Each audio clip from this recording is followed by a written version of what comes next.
నాకు వచ్చిన ఇన్ఫర్మేషన్ తో నిలగానే ఆటోల నిండా ఇంటి నిండా వాలంటీర్లు ఉన్నారు. ఏంటని వీడియో తీయడం జరిగింది. ఆ వీడియో తీస్తే ఆయన పైనుంచి వచ్చి అసలు ఎమ్మెల్యేకున్నంత సంస్కారం లేకుండా పచ్చి బూతులు మాట్లాడుతూ విపరీతమైన అది వినడానికి కూడా అసహ్యం వేసే బూతులు మాట్లాడుతూ నువ్వెవరు నా దగ్గర రావడానికి, రోడ్డు నాది, పార్వతీపురం నాది అని చెప్తూ మాట్లాడటం జరిగింది. అయితే కిందకి రావడం, తన మూకలు రౌడీలు తీసుకురావడం జరిగింది. మా ఇద్దరున్న నా డ్రైవర్ని కొట్టి నా డ్రైవర్ దగ్గర మొబైల్ లాక్కోవడం జరిగింది.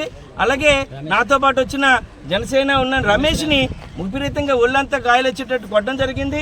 వాసుని అయితే కొట్టి మొబైల్ తీసుకుని ఎట్టిసారో కూడా తెలియదు. అంటే పార్వతీపురంలో మాట్లాడడానికి హక్కు లేదని ఈయన క్లియర్ కట్ గా చెప్తున్నారు.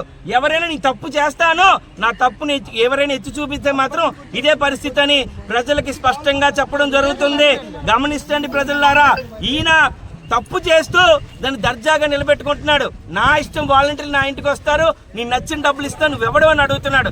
అంటే ఇప్పుడు ఎలక్షన్ ముందు ఎలాగుంటే రేపు పొరపాటున వేస్తే నా ఇల్లు ఇల్లు కూడా నాదే అని చెప్తాడు.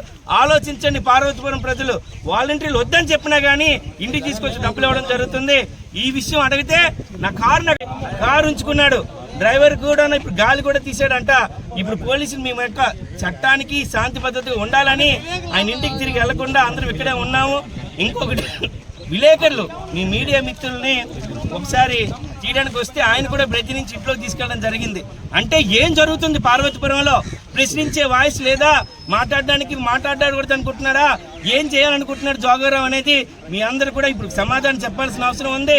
ఈ రోజు నుంచి మాత్రం మా యుద్ధం ఈయన చేసిన అవినీతి పైనే, నా యుద్ధం ఈయన చేసిన కబ్జాలపైనే, మా యుద్ధం పార్వతీపురం పవిత్రతని సేవ్ పార్వతీపురం అని టైటిల్ తో మాట్లాడుతున్నాం.